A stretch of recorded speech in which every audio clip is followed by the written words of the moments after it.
बोंधू खरातचा आणखी एक कारनामा समोर. कल्पना खरातच्या नावानं सोलापुरात जमीन खरेदी केली. शक्तीपीठ महामार्ग जिथून जातो त्या परिसरात खरातकडून 4.4 हेक्टर जमिनीची खरेदी.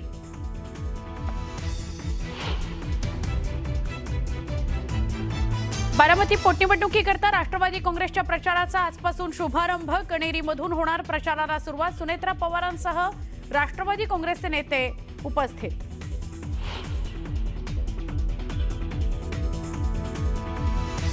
सत्तेतल्या मोठ्या पक्षाकडून सत्तेतल्याच मित्रांची शिकार केली जाणार. रोहित पवारांचा ट्विट करत मोठा दावा. तर खरात प्रकरण ठरवून बाहेर काढल्याचा रोहित पवारांचा आरोप. उपमुख्यमंत्री शिंदेंच्या धाराशिव दौऱ्यापूर्वी शिवसेनेतील अंतर्गत वाद चव्हाट्यावर. शिवसैनिकांना पोलिसांनी घरातून घेतलं ताब्यात.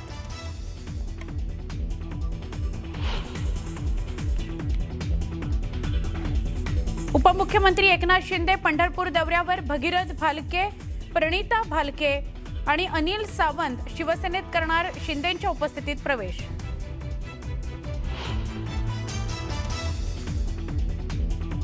संभाजीनगर पालिकेतील एमआयएमचे नगरसेवक साजिद बिल्डर यांचा अधिकाऱ्यांना धमकावल्याचा व्हिडिओ व्हायरल. व्हिडिओवरून वातावरण तापलं.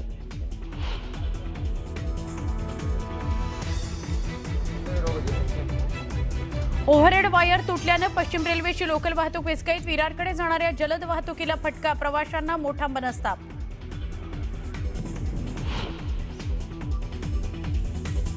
इराण अमेरिकेदरम्यानची शांतता चर्चा निष्फळ. इराणला प्रस्ताव अमान्य असल्यानं अमेरिकेचं शिष्टमंडळ इस्लामाबादेतून परतणार. अमेरिकेचे उपराष्ट्रपती वान्स यांच्या टीकेला इराणचं प्रत्युत्तर. अमेरिकेच्या अवैध मागण्यांसमोर झुकणार नसल्याचं केलं स्पष्ट.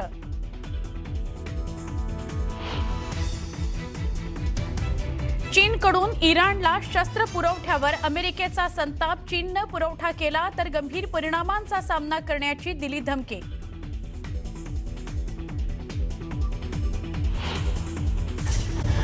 पुढील राजकीय बातमी बारामतीतून आहे. दिवंगत उपमुख्यमंत्री अजित पवार यांच्या निधनानंतर बारामतीत पोटनिवडणूक होतीये. राष्ट्रवादी काँग्रेसच्या प्रचाराचा शुभारंभ आज कणेरीमधून होणार आहे. यावेळी सुनेत्रा पवार, पार्थ पवार, जय पवारांसह राष्ट्रवादीचे नेते उपस्थित राहणार आहेत. बारामती विधानसभा पोटनिवडणुकीचा प्रचाराचा शुभारंभ आजपासून होणार आहे. कणेरीमधून या प्रचाराचा शुभारंभ केला जाणार आहे. आदरणीय वहिनीसाहेब पोटनिवडणुकीला या ठिकाणी थांबलेले आहेत आणि प्रथा परंपरेनुसार श्री हनुमान मंदिर कणेरीच्या गावामध्ये दादांना अभिवादन करून आणि गणरायांना आणि मारुतीरायांना आणि दत्तांना या ठिकाणी नमन करून आज आपण प्रचाराला त्या ठिकाणी सुरुवात करीत आहोत. मला बारामती विधानसभा मतदारसंघातील सर्व जनतेला नम्र विनंती करायची आहे की दादांनी प्रचंड मोठं काम त्या बारामती परिसरामध्ये आणि महाराष्ट्रामध्ये त्या ठिकाणी केलेलं आहे. तर राष्ट्रवादीच्या प्रचाराचा शुभारंभ होतोय. प्रतिनिधी हितेंद्र जाधव आपल्याशी जोडले गेलेले आहेत. तर कणेरीमधून या प्रचाराचा शुभारंभ होतोय, काय अधिकची माहिती आहे? आपण बघितलंय की दिवंगत अजितदादा यांच्या विमान दुर्घटनेनंतर बारामतीची पोटनिवडणूक लागलेली आहे आणि त्याचाच प्रचाराचा शुभारंभ आज बारामतीच्या कणेरी येथे पार पडतोय. या मंचावर सना मलिक असतील, दिलीप वळसे पाटील असतील, राष्ट्रवादीचे नेते उपस्थित झालेले आहेत आणि आता साधारणतः 2 मिनिटांपूर्वीच सुनेत्रा पवार या कणेरी येथील हनुमान मंदिरामध्ये गेलेले आहेत. हनुमान मारुतीरायाला नारळ वाढून दर्शन घेऊन या मंचावर येणार आहेत. मंचावर नारळ फोडून या प्रचाराचा शुभारंभ केला जाणार आहे आणि आपण बघतोय की एकंदरीत आता सर्वच मान्यवर नेते बारामतीमध्ये दाखल झालेले आहेत. आदिती तटकरे या ठिकाणी मंचावर आलेले आहेत. राष्ट्रवादीचे मोठमोठे नेते बारामतीत दाखल झालेले आहेत आणि आपण बघितलं की अजितदादा विक्रमी मताधिक्याने नक्कीच बारामतीतील या घडामोडींवरती लक्ष राहील. धन्यवाद तुम्ही दिलेल्या या माहितीसाठी. दिवंगत उपमुख्यमंत्री अजित पवार यांच्या निधनानंतर बारामती पोटनिवडणूक होतीये। राष्ट्रवादी काँग्रेसच्या प्रचाराचा शुभारंभ कणेरीतून होणार आहे। यावेळी सुनेत्रा पवार, पार्थ पवार, जय पवारांसह राष्ट्रवादी काँग्रेसचे नेते या प्रचारासाठी उपस्थित राहणार आहेत।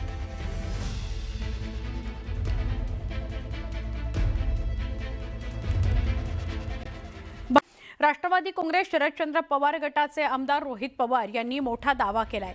पुढच्या महिन्याच्या शेवटपर्यंत सत्तेतल्या मोठ्या पक्षाकडून सत्तेतल्या त्यांच्याच मित्रांचीच शिकार केली जाणार अशी पक्की माहिती आहे, असा दावा रोहित पवार यांनी ट्विट करत केलेला आहे। महाराष्ट्राला काळीमा फासणारे भोंदू खरात प्रकरण असंच बाहेर आलेलं नाहीये, तर ठरवून आणलं गेलेलं आहे, असं त्यांनी म्हटलंय। रोहित पवार यांनी ट्विट केले आणि ट्विटमध्ये मोठा दावा केलाय की सत्तेतला एक मोठा पक्ष हा सत्तेतल्या त्यांच्याच मित्रांची शिकार करणार। रोहित पवारांनी ट्विट काय केले ते सुद्धा बघूयात। भाजपतले सत्तेतले मित्रपक्ष विरोधी पक्षाचे आमदार खासदार फोडणार असल्याच्या बातम्या बघितल्या, परंतु वस्तुस्थिती मात्र वेगळीच आहे।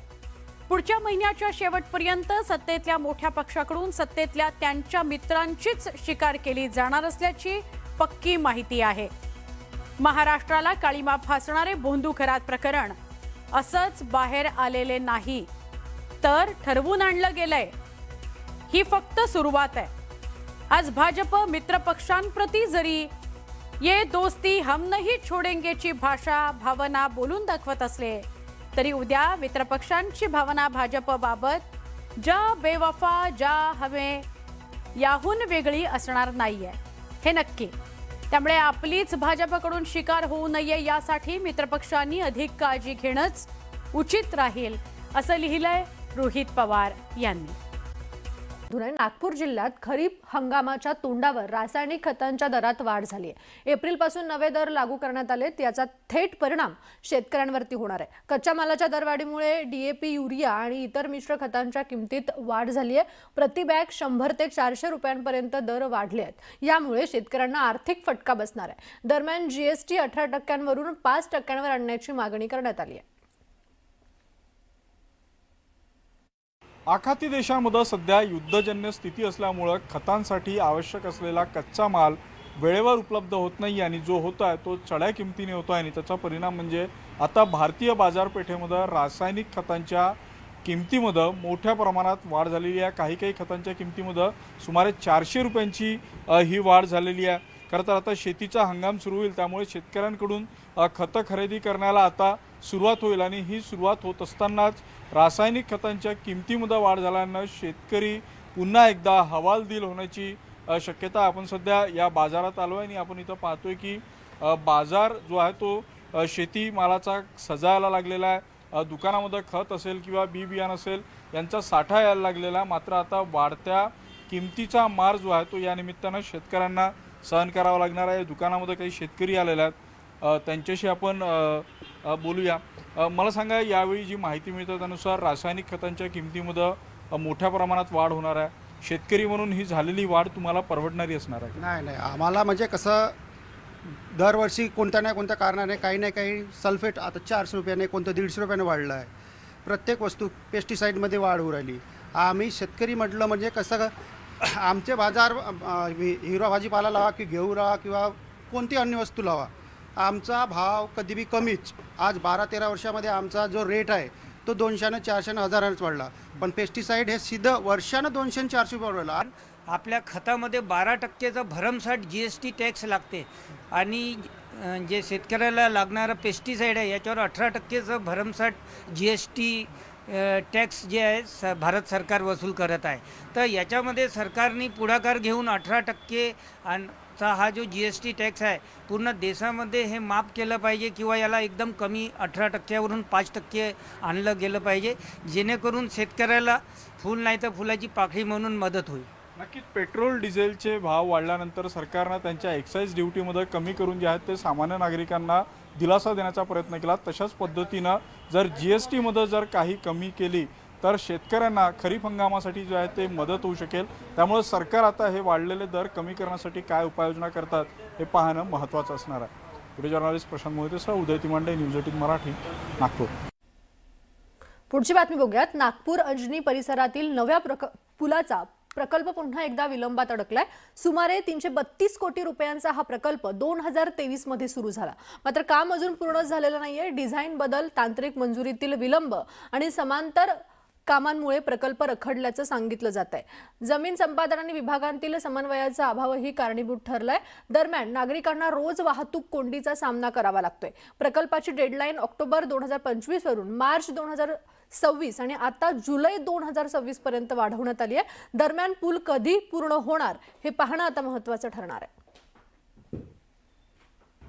दक्षिण नागपूर आणि पश्चिम नागपूरला जोडणारा ब्रिटिशकालीन पूल हा जीर्ण झाल्यामुळे आता त्याला पर्याय म्हणून या नवीन पुलाचं काम, या अजनी पुलाच्या बाजूला केबल स्टेड आधुनिक तंत्रज्ञानानं युक्त असलेल्या या पुलाचं काम 2023 मध्ये जे आहे ते सुरू करण्यात आलं होतं. सुमारे 232 कोटी रुपयांचा हा प्रोजेक्ट ऑक्टोबर 2025 मध्ये पूर्ण करणं अपेक्षित होतं. मात्र वेळोवेळी येणाऱ्या तांत्रिक कारणांमुळे जे आहे ते या पुलाची डेडलाईन वाढत गेलेली आहे. सध्या 26 म्हणजे ऑक्टोबर 2026 पर्यंत हा पूल पूर्ण होईल अशी अपेक्षा व्यक्त केली जात आहे. मात्र ज्या पद्धतीने या पुलाचं काम सुरू आहे त्या पद्धतीनं ही डेडलाईन आणखी वाढण्याची शक्यता आहे. खरं तर या जुना पूल जो आहे तो हा ब्रिटिशकालीन पूल आहे. 100 वर्षापेक्षा अधिक या पुलाचं वय झालेलं आणि खालच्या भागाने अतिशय जीर्ण झालेला आहे. त्यामुळं कुठल्याही दिवशी हा पूल कोसळेल अशी भीती जी आहे ती तज्ज्ञांकडून व्यक्त केली गेली होती आणि त्यामुळं या नवीन पुलाच्या कामाला जी आहे ती सुरुवात करण्यात आली होती. मात्र